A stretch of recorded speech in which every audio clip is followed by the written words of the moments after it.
আসসালামু আলাইকুম। চুল পড়ে যাচ্ছে, চুল বড় হচ্ছে না, চুল গজাচ্ছে না, চুল ভেঙে যাচ্ছে, ড্রাই, চুল একদমই সফট না, চুল সিল্কি না, ওয়েট, সব কিছুর সমাধান আমি আজকে দিব। এই যে দেখতে পাচ্ছেন একদম স্মুথ একটা পেস্ট, এটা আমাদের চুলটাকে লম্বা করতে সাহায্য করবে, চুলের ড্রাইনেস কমাবে, চুল পড়া কমাবে, খুশকি কমাবে, সব কিছুর একদম কমপ্লিট একটা প্যাকেজ আজকে আপনাদের সাথে আমি শেয়ার করতে চলে আসলাম।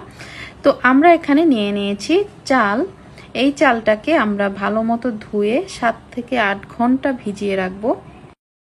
তো এই যে প্যাকটা, এটাকে আরো পাওয়ারফুল করার জন্য আমরা এটার মধ্যে অ্যাড করব মেথি আর তিসি। তো এগুলো দিয়ে আমরা এটাকে প্রথমে একটু বয়েল করে নেব। প্রায় 15 থেকে 20 মিনিটের মতো আমরা এটাকে জাল করব। জাল করার পর আমরা এটাকে ঠান্ডা হতে দিব। ঠান্ডা করার পর আমরা এটাকে ব্লেন্ড করব।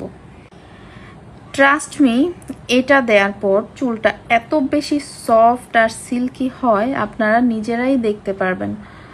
তো অনেকেই আমার কাছে জানতে চাচ্ছিলেন কালকে ভিডিও দেওয়ার পর এটা আমি কোথা থেকে নিয়েছি। এটা একটা অনলাইন পেজ থেকে নিয়েছি। পেজটা মনে হলে আমি অবশ্যই আপনাদেরকে কমেন্টে দিয়ে দিব। আচ্ছা, এটার মধ্যে আমরা অ্যাড করব আমন্ড অয়েল বা বাদামের তেল, বা আপনার কাছে যদি না থাকে তাহলে নারকেল তেল অ্যাড করতে পারেন। আর vitamin E oil. E oil যাদের কাছে নাই তারা 2 থেকে 3টা ভিটামিন ই ক্যাপসুল দিয়ে এটাকে সুন্দর মতো আমরা ব্লেন্ড করে নেব। এই ব্লেন্ডারটাতে এত বেশি ভালো ব্লেন্ড হয় না। ভিডিও করার জন্য আমি এটা নিয়েছি ব্লেন্ড করার জন্য। তো ভালো মতো ব্লেন্ড করার জন্য আমরা অন্য কোনো ব্লেন্ডার ইউজ করতে পারি। তো তারপর আমরা এটাকে ছেঁকে নিব। একদম কাপড় দিয়ে ছাকতে হবে, সুতি পাতলা কাপড় দিয়ে ছাকতে হবে, না হলে দানা দানা থেকে যাবে। এইটা আমাদের চুলে আমরা অ্যাপ্লাই করে 30 মিনিট পর আমরা শ্যাম্পু করে নিব। সপ্তাহে 3 দিন ইউজ করলে ভালো রেজাল্ট।